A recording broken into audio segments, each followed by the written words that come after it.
let's bring in our political editor, Andrew Clennell. And Andrew, the Foreign Minister was very quick to respond to that, wasn't she? She clearly had the numbers there saying many Israelis have been given visas, as have Palestinians. However, very few Palestinians have been able to get out of Gaza over recent days.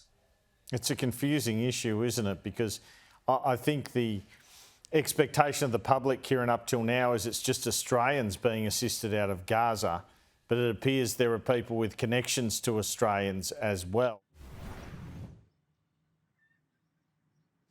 It is surprising, though. They've given 860 visitor visas. It was unclear what type of visa. So you'd have to wonder how many people out of Palestine, and that's the West Bank as well as Gaza, incidentally. Maybe a couple are coming as tourists, but you'd have to suspect they'd all try and stay here, wouldn't they?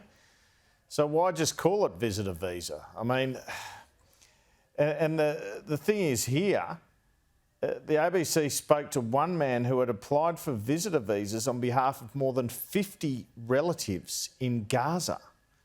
It says here that he said the applications were part of about 300 made by a local Palestinian church community in Sydney trying to get family members out of the region. Well, they're not just coming for 3 months the way this war's turning out, are they? I don't think anyway. Dan Tehan, he's the opposition immigration spokesman. He was talking about this earlier and his concerns about this. He's arguing the government should be more upfront with these arrangements. This does seem to have emerged because a question was put by a journalist to the department, not the minister, based on conversations she had had with local members of the Palestinian Australian community.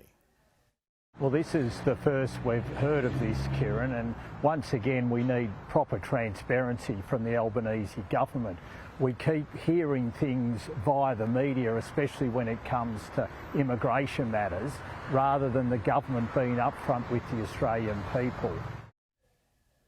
And it's true, we do keep hearing things through the media, like the ankle bracelets. We'll get to that in a minute. But Albanese, the Prime Minister, and the opposition leader Peter Dutton, this had been planned for some time. They were at the opening of the Holocaust Museum in Melbourne this morning, and they gave comments in support of Israel.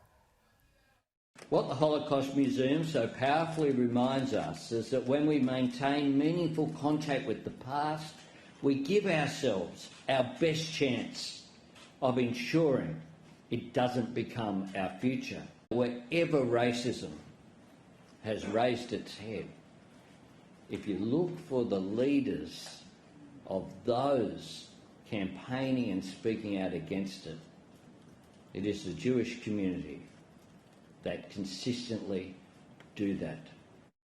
We stand here today having been filled through our television screens of the hate-fuelled mobs marching through major democratic cities calling for the slaughter of Jews. Whenever and wherever the forces of anti-Semitism are on the march, there is a need for moral courage and moral clarity. Right now, there is a need for unequivocal and unqualified condemnations of the anti-Semitism we are witnessing. There must be no tolerance for that which is not tolerated. Moral courage and moral clarity can take many forms. For everyday Australians, a simple act of moral courage which leads to moral clarity is to visit this museum